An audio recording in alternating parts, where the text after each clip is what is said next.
Selamat pagi. Apa kabar pemirsa TVR Parlemen dimanapun Anda berada? Berjumpa lagi dalam program TVR 09. Bersama saya Alfa Rizky dan juga rekan saya. Dan saya Elisa Purba. Pemirsa, dalam 30 menit ke depan kami akan sajikan kepada Anda sejumlah berita nasional, khususnya dari sudut pandang DPR RI, sebagai referensi Anda dalam memahami dinamika politik, hukum, ekonomi, sosial, dan budaya di Indonesia.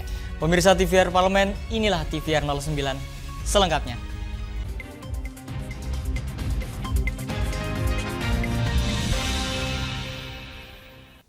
Pemirsa, informasi pertama mengenai Sekretariat Jenderal DPR RI yang mengarahkan sumber daya terbaik yang dimiliki untuk mendukung kesuksesan penyelenggaraan AIPA tahun 2023. Memastikan rangkaian penyelenggaraan ASEAN Inter-Parliamentary Assembly atau AIPA 2023 berjalan dengan lancar, Sekretariat Jenderal DPR RI kerahkan sumber daya terbaik yang dimiliki. Demi keberhasilan sebagai tuan rumah pertemuan negara-negara Asia Tenggara, Sekretaris Jenderal DPR RI Indra Iskandar mengatakan, setiap momen menjadi penting demi mendukung peran parlemen dalam mewujudkan kesatuan dan sentralitas ASEAN. Lebih lanjut, ia menjelaskan rangkaian awal penyelenggaraan AIPA di Labuan Bajo terselenggara mulai tanggal 9 sampai 11 Mei 2023. Penentuan lokasi disesuaikan dengan agenda KTT ASEAN untuk memudahkan akses parlemen negara tetangga. Kami dari Sekretariat Jenderal memberikan dukungan dalam hal fasilitasi semua kegiatan-kegiatan persidangan ya. Untuk tahun ini diawali dengan pertemuan interface meeting antara Head of Delegation dari Parlemen ASEAN dari AIPA dengan Bapak Presiden Jokowi. Jadi Sekretariat Jenderal tentu dari hulu ke hilir semua menyiapkan berkaitan dengan semua fasilitasi teknis ya, semuanya, mulai dari hal-hal teknis sampai dengan substansi gitu ya. Karena kan memang di belakang atau di dapur kegiatan ini adalah Sekretariat Jenderal ya. Indra berharap keramahan dan ketulusan dari Indonesia dapat dirasakan oleh setiap perwakilan parlemen ASEAN, sehingga dengan demikian mampu memberikan dukungan yang terbaik untuk kesuksesan agenda tersebut. Dari Labuan Bajo, Nusa Tenggara Timur, Rifki Makdudi, TVR Parlemen melaporkan.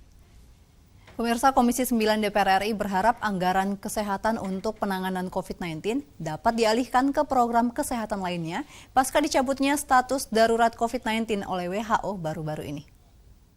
Baru-baru ini WHO telah mencabut status darurat COVID-19.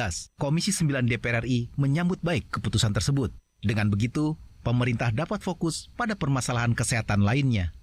Edi Wuryanto menjelaskan saat ini tingkat kekebalan masyarakat Indonesia terhadap COVID-19 telah mencapai 90%, yang artinya COVID-19 bukan lagi penyakit mematikan di Indonesia. Untuk itu, Edi Wuryanto tidak keberatan jika WHO mencabut status darurat COVID-19. Tingkat kekebalan penduduk kita terhadap COVID sudah di atas 90%. Artinya kekebalan imunitas tercapai. COVID tidak lagi penyakit yang mematikan, tapi menjadi penyakit biasa. Tapi bagi kesadaran masyarakat sekarang dituntut bahwa penyakit ini tidak membahayakan karena sudah vaksin sampai vaksin booster.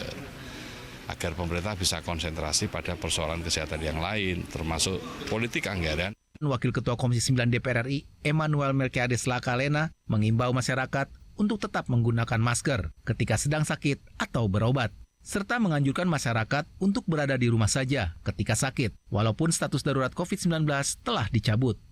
Yang pasti karena sudah dicabut oleh WHO ya, saya kira kita semua sekarang sudah bisa hidup normal. Yang mau pakai masker kalau lagi sakit wajib, yang nggak sakit nggak usah pakai masker juga apa-apa. Yang penting sekarang adalah tetap kalau memang kita sama-sama sudah mengerti bahwa ini barang sudah berlalu pandeminya, untuk semua jenis penyakit, termasuk penyakit pernapasan dan juga COVID ini, kalau yang lagi sakit pokoknya masker, kemudian kalau yang sakit agak serius lebih baik di rumah saja, yang sehat yang bergerak. Ken dan Rangga, TVR Parlemen melaporkan. Pemirsa, DPR RI mengusulkan metode pengembangbiakan bakteri Wolbachia untuk meminimalisir penyebaran kasus DBD di Provinsi Bali. Dan informasi selengkapnya akan kami hadirkan usai jeda. Tetaplah di TVR 09.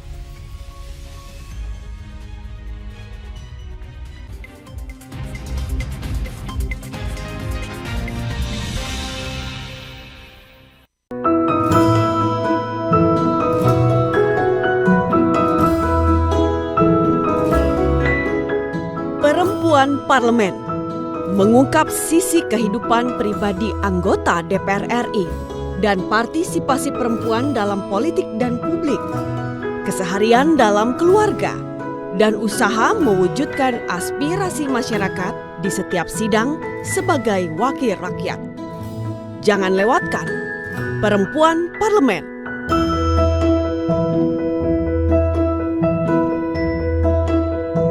Hanya di TVR Parlemen. Utang-utang dulu saya, perih.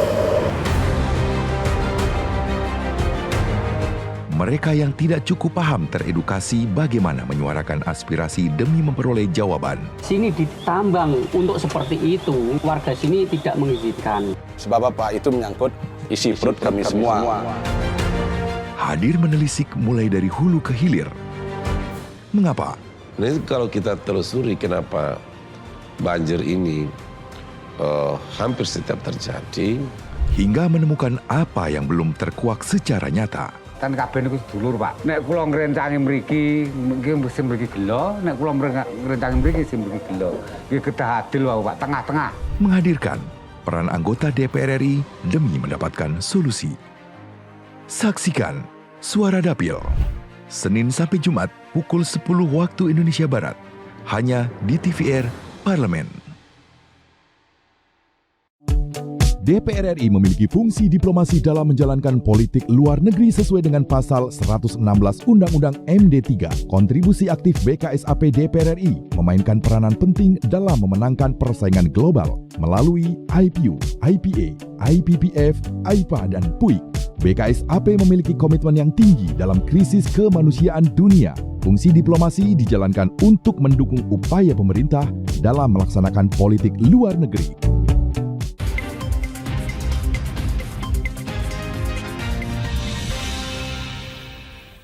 Anda kembali menyaksikan TVR 09. Pemirsa, Komisi 9 DPR RI menilai pentingnya kajian mendalam serta koordinasi lintas sektoral terkait inovasi bakteri Wolbachia pada nyamuk Aedes aegypti agar program tersebut dapat berjalan maksimal dalam meminimalisir kasus demam berdarah. Pada agenda kunjungan kerja di Denpasar, Bali, Komisi 9 DPR RI, pemerintah daerah, dan Kementerian Kesehatan mengusulkan metode pengembangbiakan bakteri Wolbachia pada nyamuk Aedes aegypti untuk meminimalisir penyebaran kasus demam berdarah di Provinsi Bali. Total kasus demam berdarah di Kota Denpasar sejak tahun 2020 hingga 4 Mei 2023 telah mencapai 979 kasus, di mana kasus terbanyak berada di Kecamatan Denpasar Selatan dengan total 389 kasus. Anggota Komisi 9 DPR RI Arzeti Bilbina mendukung inovasi bakteri Wolbachia pada nyamuk Aedes aegypti untuk mencegah penyebaran penyakit DBD. Namun hal tersebut masih perlu kajian mendalam sebelum benar-benar diterapkan. Selain itu, seluruh stakeholder perlu menggiatkan edukasi kepada masyarakat untuk menjaga lingkungan dari perkembangbiakan nyamuk melalui program 3M. Saat ini juga kan sudah ada tuh yang namanya Bildosia ya, yang dimana nyamuk betina disuntikkan sehingga nanti pada saat dia bertelur itu tidak akan mengeluarkan nyamuk-nyamuk kecil karena pada saat telur itu ada dan tidak menetas gitu. Jadi ini salah satu pertimbangan baik juga, walaupun kalau kita melihat di Australia kan bisa dikatakan 80% mereka termasuk sukses untuk Bildosia itu dilakukan. Tapi kita juga harus melihat efek untuk lingkungan ke depannya seperti apa. Ini juga yang sedang dilakukan oleh pemerintah untuk melihat apakah Bildosia ini salah satu terobosan yang baik untuk pemusnahan nyamuk-nyamuk DBD tersebut. Di samping itu, pengendalian dan pencegahan kasus DBD juga memerlukan koordinasi lintas sektor seperti kecamatan, desa, dan kelurahan agar program pemerintah dapat berjalan maksimal. Dari Denpasar, Akbar Prakoso, TVR Parlemen melaporkan. Pemirsa, Badan Kerjasama Antar Parlemen berharap pertemuan ASEAN Interparliamentary Assembly atau AIPA bisa memberi dampak positif bagi negara-negara di ASEAN. Dengan dihasilkannya rancangan pesan dari perspektif parlemen mengenai integrasi kawasan serta promosi perdamaian dan stabilitas di kawasan ASEAN. Penyelenggaraan ASEAN Interparliamentary Assembly atau AIPA berperan penting sebagai jembatan dialog antara legislatif dan eksekutif dalam menjawab berbagai tantangan di kawasan ASEAN. DPR RI optimis AIPA 2023 mampu memberi dampak positif bagi negara-negara di Asia Tenggara. Ketua BKSAP DPR RI Fadlizon menjelaskan, dalam agenda AIPA, Preparatory Meeting yang berlangsung di Labuan Bajo, Nusa Tenggara Timur. Parlemen di negara-negara ASEAN memberikan masukan terkait isu yang terjadi di negara-negara Asia Tenggara yang kemudian akan disampaikan kepada para pemimpin ASEAN pada penyelenggaraan ASEAN AIPA Interface Meeting. Sejumlah masukan, isu-isu yang dibahas dan semua negara memberikan masukan, input, dan akhirnya kita sudah menyelesaikan tadi President's Message mewakili AIPA, jadi mewakili ASEAN Interparliamentary Assembly Parliaments. ASEAN ini pengen menjadi satu center of growth dibandingkan dengan pertumbuhan dunia yang relatif lebih melambat, di ASEAN jauh lebih tinggi. Jadi kita sangat optimis dengan ASEAN as a center of growth. Itu salah satu poin penting dan juga tentu menyinggung masalah-masalah yang lain terkait politik, ekonomi, sosial, budaya yang lain. Tapi utamanya adalah sebagai center of growth. ASEAN Interparliamentary Assembly akan membahas sejumlah isu seperti pemulihan ekonomi pasca COVID-19, krisis kemanusiaan, serta krisis perubahan iklim. Pertemuan AIPA akan menghasilkan rancangan pesan dari perspektif parlemen mengenai integrasi kawasan, mempromosikan perdamaian dan stabilitas di kawasan ASEAN. Dari Labuan Bajo, Nusa Tenggara Timur, Rifki Makrudi, TVR Parlemen melaporkan. Kita beralih ke informasi selanjutnya, pemirsa. Komisi 9 DPR RI memastikan rancangan undang-undang kesehatan tidak akan menghapus keberadaan organisasi profesi medis dan juga kesehatan. Rancangan undang-undang ini akan mengatur peran setiap organisasi kesehatan yang selama ini dinilai tumpang tindih. Sejumlah pihak mengkhawatirkan RUU Kesehatan akan menghapus organisasi profesi kesehatan yang ada di Indonesia. Komisi 9 DPR RI bersama pemerintah akan mencari titik temu agar organisasi profesi tetap ada dan bersinergi dengan pemerintah. Wakil Ketua Komisi 9 DPR RI, Emmanuel Melkiades Lakalena, memastikan rancangan Undang-Undang Kesehatan tidak akan menghapus keberadaan organisasi profesi medis dan kesehatan. Meskipun begitu, tetap dibutuhkan regulasi baru agar tidak terjadi tumpang tindih pada tiap-tiap organisasi profesi kesehatan. Organisasi profesi prinsipnya tidak dihapus ya, tapi bahwa akan dibuat regulasi yang baru terkait profesi itu pasti. Nah tentu ini yang kami lagi cari titik temunya, di mana agar organisasi profesi tetap ada, kemudian juga bisa memenuhi keinginan anggota-anggotanya yang beragam ini, bisa juga menjadi sinergi dengan pemerintah. Tapi apakah nanti dia akan lebih dari satu, dan sebenarnya lagi kami bahas dengan pemerintah untuk mencari apa gambaran yang paling tepat dengan aspirasi yang berkembang semacam ini. Sementara itu, anggota Komisi 9 DPR RI, Edi Wuryanto menjelaskan, organisasi profesi kesehatan merupakan satu dari 5 instrumen penting dalam menjaga mutu pelayanan kesehatan di Indonesia. Namun pada implementasinya, organisasi profesi kesehatan saling tumpang tindih. Untuk itu, RUU Kesehatan akan menjadi titik temu dan mengatur peran setiap organisasi profesi kesehatan. Negara ini perlu mengatur peran pemerintah, peran konsil, peran kolegium, peran organisasi profesi, peran majelis disiplin profesi. 5 ini merupakan instrumen negara untuk mengawal mutu tenaga kesehatan di Indonesia. Tapi selama ini tabrakan yang menyulitkan anggota. Ken dan Rangga, TVR Parlemen melaporkan. Pertemuan interface ASEAN AIPA menjadi wadah bagi para pemimpin ASEAN untuk bertukar pandangan dengan ketua parlemen anggota AIPA. Pemirsa, informasinya akan kami hadirkan sesaat lagi. Untuk itu tetaplah bersama kami di TVR 09.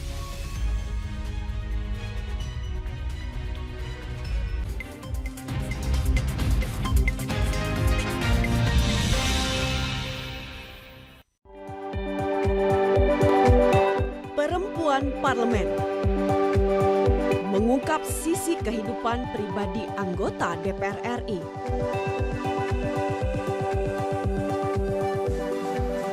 Dan partisipasi perempuan dalam politik dan publik. Dan usaha mewujudkan aspirasi masyarakat di setiap sidang sebagai wakil rakyat.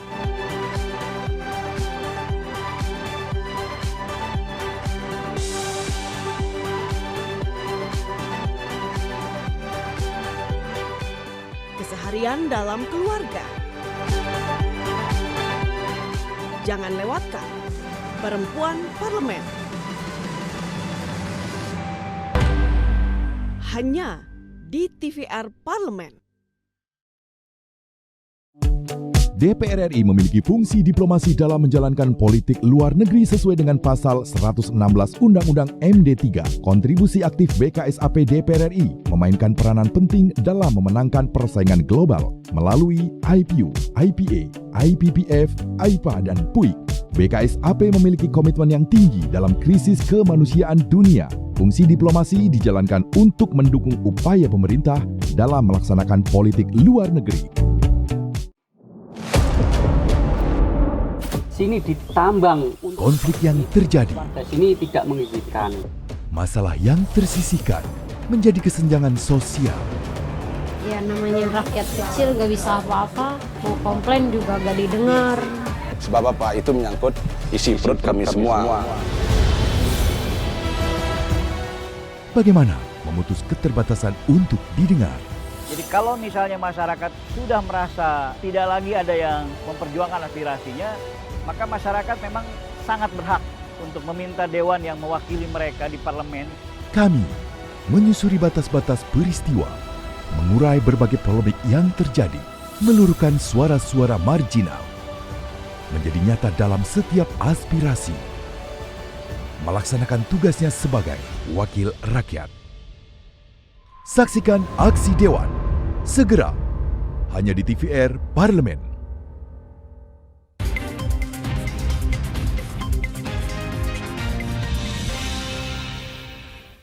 Anda kembali bersama kami di TVR 09. Pemirsa, peran parlemen tidak bisa diabaikan dalam proses pembentukan kebijakan negara ASEAN.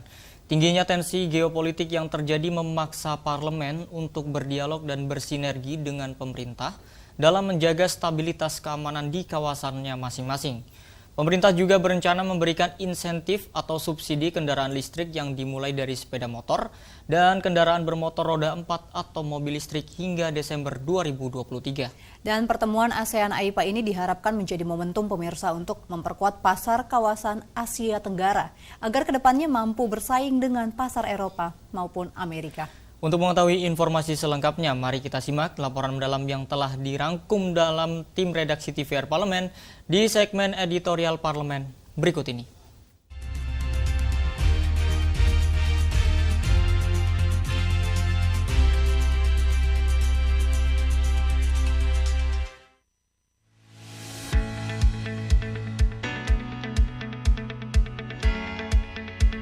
Pertemuan Interface ASEAN AIPA yang berlangsung selama KTT ASEAN merupakan salah satu kegiatan penting sebagai forum dialog dan kerjasama antara para pemimpin ASEAN dan Parlemen ASEAN yang tergabung dalam ASEAN Interparliamentary Assembly atau AIPA. Pertemuan Interface ASEAN AIPA dimulai pada KTT ASEAN ke-14 di Cha-am, Thailand pada tahun 2009. Pertemuan interface ini telah dilakukan setiap tahun, kecuali pada KTT ASEAN ke-22 di tahun 2013. Pertemuan interface ASEAN AIPA menjadi wadah bagi para pemimpin ASEAN untuk bertukar pandangan dengan ketua parlemen anggota AIPA tentang berbagai isu dan tantangan yang dihadapi, serta strategi untuk mengatasinya. Pertemuan ini juga merupakan perwujudan arti penting AIPA dalam upaya mencapai tujuan bersama ASEAN. Semakin tingginya tensi geopolitik yang terjadi, khususnya di benua Eropa dan Amerika, memaksa parlemen di kawasan lain untuk berdialog dan bersinergi dengan pemerintah demi menjaga stabilitas keamanan di kawasan masing-masing. Peran parlemen tidak bisa diabaikan dalam proses pembentukan kebijakan negara ASEAN. Ketua DPR RI Dr. Honoris Causa Puan Maharani mendorong parlemen ASEAN untuk mendiskusikan tantangan, kendala, aspirasi, dan ide mengenai isu-isu ASEAN terkini. DPR juga punya misi untuk menjadikan ASEAN sebagai pusat pertumbuhan ekonomi dunia. Karenanya memang pemerintah dan DPR harus bisa sama-sama bekerja sama untuk menyelesaikan permasalahan-permasalahan yang ada. Bukan hanya itu, tapi juga semua permasalahan yang memang menjadi permasalahan di kawasan ASEAN. Dan Indonesia sebagai kawasan ekonomi yang cukup besar atau terbesar di kawasan Asia Tenggara, tentu saja bisa mempunyai peran lebih untuk bisa mendukung, mencari solusi dan membantu menyelesaikan permasalahan-permasalahan yang ada di kawasan ASEAN.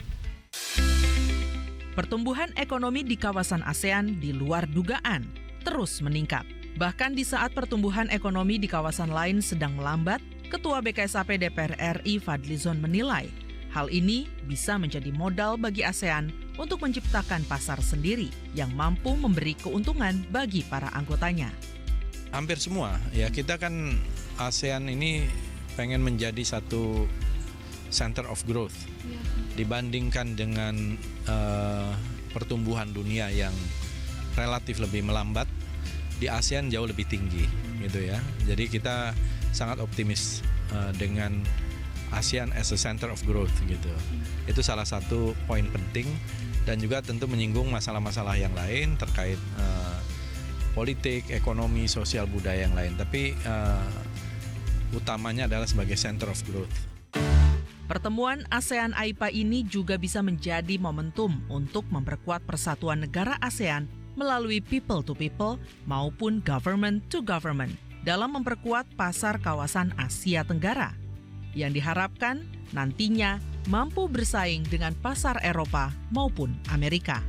Presiden mengisyaratkan bahwa ASEAN ini menjadi penting karena dia merupakan kerjasama kawasan terbatas, jadi nggak global dunianya, tetapi kita bicara Southeast Asia.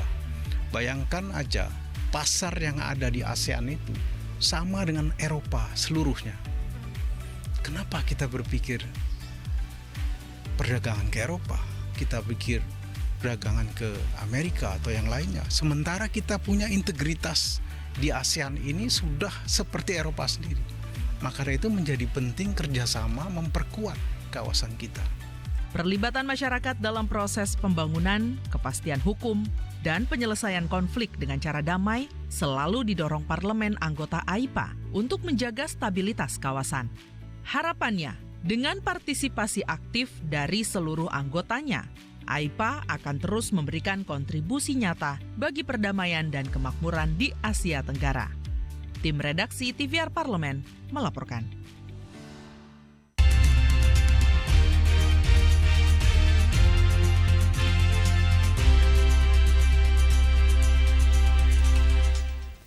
Nah, Elisa dan juga pemirsa, kalau kemarin kita sudah berjalan-jalan ke Jepang, nah kali ini kita akan berjalan-jalan sedikit yang dekat-dekat nih dengan Indonesia, yaitu Kuala Lumpur. Kira-kira kalau misalkan aku tanyakan Kuala Lumpur, apa nih yang ada di pikiran Elisa?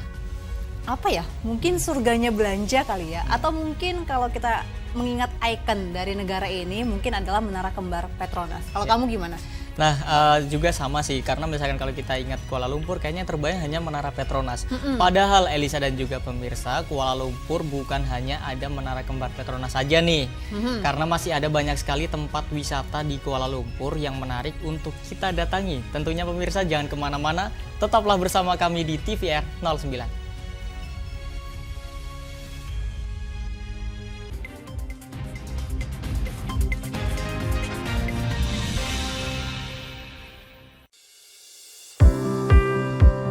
Mengenal tugas dan fungsi DPR RI.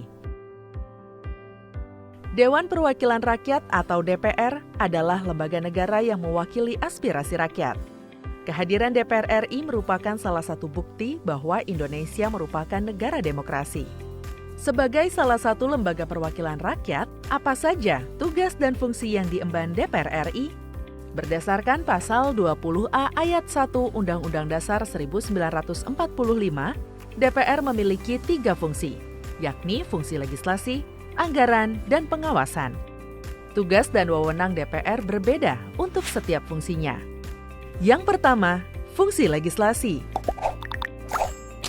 Menyusun program legislasi nasional atau prolegnas, menyusun dan membahas rancangan undang-undang, menerima rancangan undang-undang yang diajukan oleh DPD, membahas rancangan undang-undang yang diusulkan oleh Presiden ataupun DPD, menetapkan undang-undang bersama dengan Presiden, menyetujui atau tidak menyetujui peraturan pemerintah pengganti undang-undang yang diajukan oleh Presiden untuk ditetapkan menjadi undang-undang.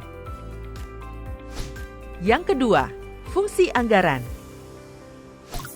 Memberikan persetujuan atas rancangan undang-undang tentang APBN yang diajukan oleh Presiden. Memberikan persetujuan terhadap pemindah tanganan aset negara, maupun terhadap perjanjian yang berdampak luas bagi kehidupan rakyat yang terkait dengan beban keuangan negara. Menindaklanjuti hasil pemeriksaan atas pengelolaan dan tanggung jawab keuangan negara yang disampaikan oleh BPK. Memperhatikan pertimbangan DPD atas rancangan undang-undang tentang APBN dan rancangan undang-undang terkait pajak, pendidikan, dan agama. Yang ketiga, fungsi pengawasan. Fungsi pengawasan, DPR bertugas melakukan pengawasan terhadap pelaksanaan undang-undang APBN dan kebijakan pemerintah, serta membahas dan menindaklanjuti hasil pengawasan yang disampaikan oleh DPD. Demikian penjelasan tentang tugas dan fungsi DPR menurut undang-undang.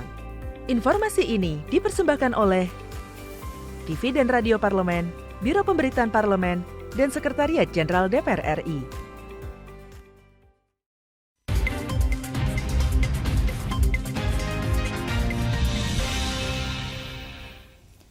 Terima kasih pemirsa, Anda masih bersama kami di TVR 09. Pemirsa, dengan kemajuan yang sangat pesat membuat Kuala Lumpur ini menjadi salah satu destinasi wisata yang harus dikunjungi. Setuju Elisa dan juga pemirsa, karena memang kalau Malaysia ini masih sedikit sama ya dengan Indonesia. Ada berbagai pilihan wisata di Kuala Lumpur, ada wisata alam, wisata sejarah, wisata religi, bahkan wisata kuliner yang semuanya ada di Kuala Lumpur. Tentunya kita penasaran ya, dan berikut pemirsa informasi selengkapnya tentang destinasi wisata yang hits di Kuala Lumpur, tentunya dalam segmen Intips, informasi dan tips berikut ini.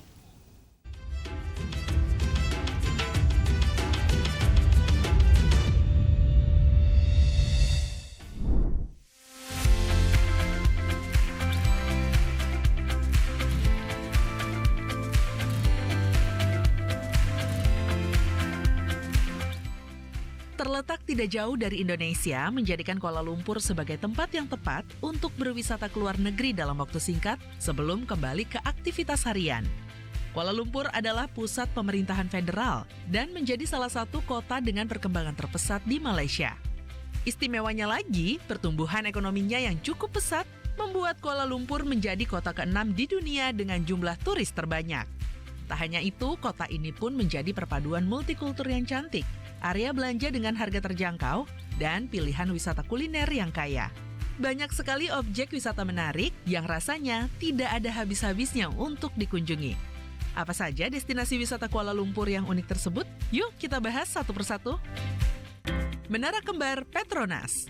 Menara Kembar Petronas atau Menara Kembar KLCC merupakan gedung pencakar langit setinggi 88 lantai yang menjadi landmark dari Kuala Lumpur. Petronas juga pernah tercatat sebagai salah satu menara tertinggi di dunia pada tahun 1998 hingga tahun 2004. Belum lengkap rasanya ke Kuala Lumpur jika pemirsa belum mengunjungi ikon Malaysia yang sangat populer ini. Di sekitar menara terdapat mal dan taman dengan fasilitas menarik seperti jogging track, air mancur, dan kolam kecil untuk anak-anak.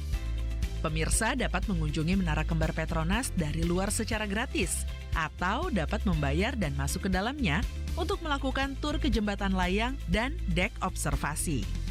Central Market. Surganya si Shopaholic, Central Market adalah salah satu destinasi Kuala Lumpur yang terkenal. Berdiri sejak 1928, pasar ini memiliki suasana yang menyenangkan. Banyak pedagang yang menjual karya seni dan souvenir khas Malaysia menjadikan Central Market disebut sebagai pasar seni. Tidak hanya menjual busana tradisional, makanan khas Malaysia serta kerajinan tangan di Central Market ini juga terdapat beberapa galeri seni, tempat di mana para seniman pemula menampilkan karya seni mereka. Untuk menuju ke sini, pemirsa bisa menggunakan LRT, turun di stasiun Pasar Seni, atau dengan transportasi lain seperti bus, kereta, dan MRT. Demikian beberapa destinasi wisata di Kuala Lumpur yang tentunya sangat menarik dan hits untuk dikunjungi. Bagaimana pemirsa, sudah siap menjelajahi negeri jiran ini? Sampai jumpa lagi di program Intips berikutnya.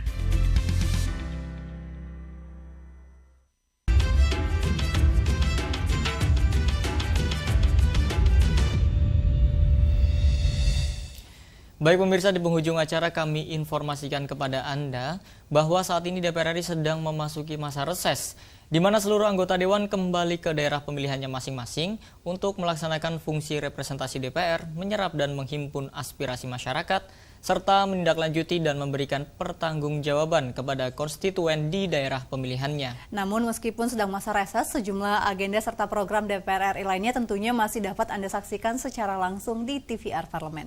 Melalui kanal utama, kanal komisi dan juga kanal alat kelengkapan Dewan lainnya pemirsa yang tentunya dapat Anda akses di tvr.dpr.go.id. Dan pemirsa TVR Parlemen, segmen tadi sekaligus menutup perjumpaan kita pada pagi hari ini. Dan kami segenap kru TVR Parlemen yang bertugas tentunya mengucapkan terima kasih telah menyaksikan TVR 09 pagi ini. Ada saya Elisa Purba juga rekan saya Syalfat Rizky, sampai berjumpa kembali di TVR 09 pekan depan. TVR Parlemen, Referensi Indonesia.